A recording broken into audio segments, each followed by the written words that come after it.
Hello everyone, Nikita here. In this presentation, I am going to discuss about Mayer synthesis. This reaction is used to synthesize the aldehyde, so it is also known as Mayer's aldehyde synthesis. We can treat the 1,3-dihydroxygenes with basic media and that can be alkylate further. After reduction, we can convert them into amines which can be hydrolyzed to give a different type of aldehyde. So here we have taken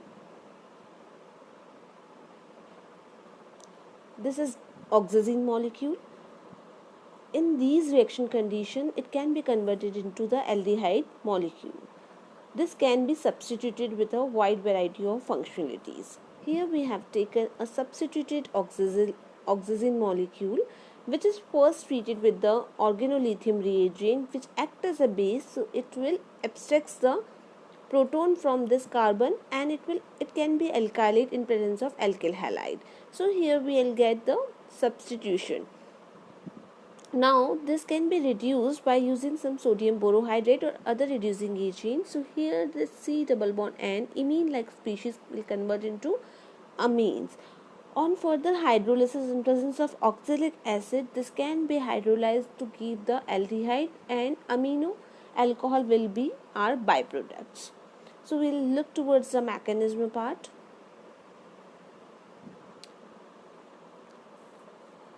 As we can see, this is a oxazine molecule, so this is readily available molecule.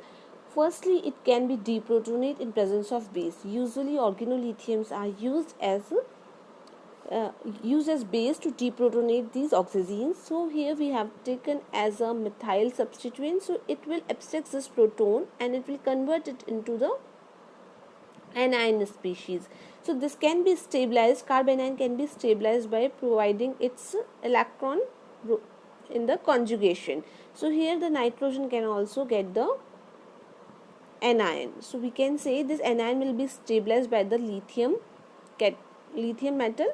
So then it can be lithiocarbanion can be alkylate in presence of alkyl halide or acyl halide. So it can be alkylate here. Then this carbanion will attack on alkyl group, X negative will release and will get this compound. So these imines can be reduced in presence of sodium borohydrate which can convert them into the secondary amines.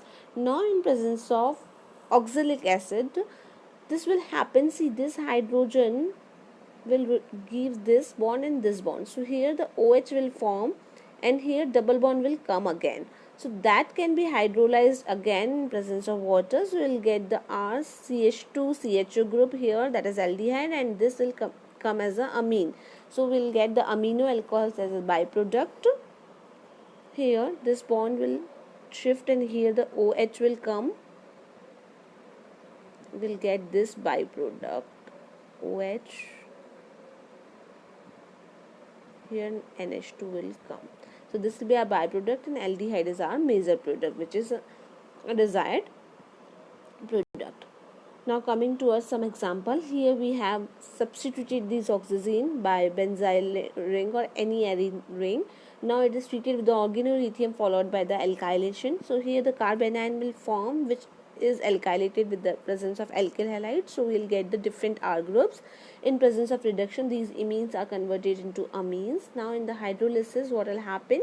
This amino alcohol will separate and here we will get this hydrogen is shifted to this OH, and in presence of hydrolysis we will get the aromatic aldehydes. So in the other example, we have taken this oxazine which is treated with the butyl lithium. So here we'll get the anion which is stabilized with the lithium. So we'll get the lithium carbanion which is treated instead of alkylation. Here we are treating them with the carbonyl compound. So in presence of carbonyl compound, because carbonyl carbon is also electrophilic in nature due to the high electronegativity of oxygen. So this carbanion will attack on this carbon charge and will get this OH here due to the protonation. Now in further reduction followed by the hydrolysis, we will get the amino alcohol as our byproduct, and this will give us the alpha beta unsaturated aldehydes. So instead of alkylation, we can use the carbonylation, carbonyl compounds to treat with the organolithium species, which is obtained by the oxazine. So that can provide the aldehyde, which is alpha beta unsaturated. Now we can see more applications of these reactions. Here we can see we can treat the 2-methyl pentane 2,4-diol with acetonitrile in presence of strong acid like concentrated H2SO4. So it will undergoes the ring cyclization and will provide the DHO. DHO is this 1,3-dihydroxazine, which is our initial reacting material. So it can be treated with the organolithium. So it will provide the lithiocarbonate, which can be treated in presence of dihalides also. So in presence of dihalide, this will give this product. So here what this carbon anion is attacking on this carbon and Br negative is releasing, so we'll get this product. Now this product can be treated in a different manner. So either we can hydrolyze it, so we'll get simply aldehyde, which is also contain a halide group, or we can treat this with the potassium cyanide. So KCN will replace the Br and it will convert into cyanide. Now this can be treated with the acidic mediate, can be we can hydrolyze it. So cyanide group will convert into the acid group. Now it is treated with the ethanol, so it will convert into ester molecule. On further hydrolysis in presence of oxalic acid, this moiety will replace as amino alcohol and will get the aldehyde. So here aldehyde and ester functionalities can be added in a single molecule by this process. Or except this, we can treat this cyano-oxazine moiety with the Grignard reagent. So cyanides in presence of Grignard reagent, it will convert into the ketonic species. So here it will convert into CO, and because it is pH containing the pH MgBr, so we'll have the pH group here, and here on the further because of hydrolysis, this will convert into the aldehyde. So here we'll have the aldehyde as well as ketonic functional group in a single moiety. So by treating the different functionalities or different rearrangement, we can convert the oxazine molecule into the different type of aldehydes having the different functional moieties.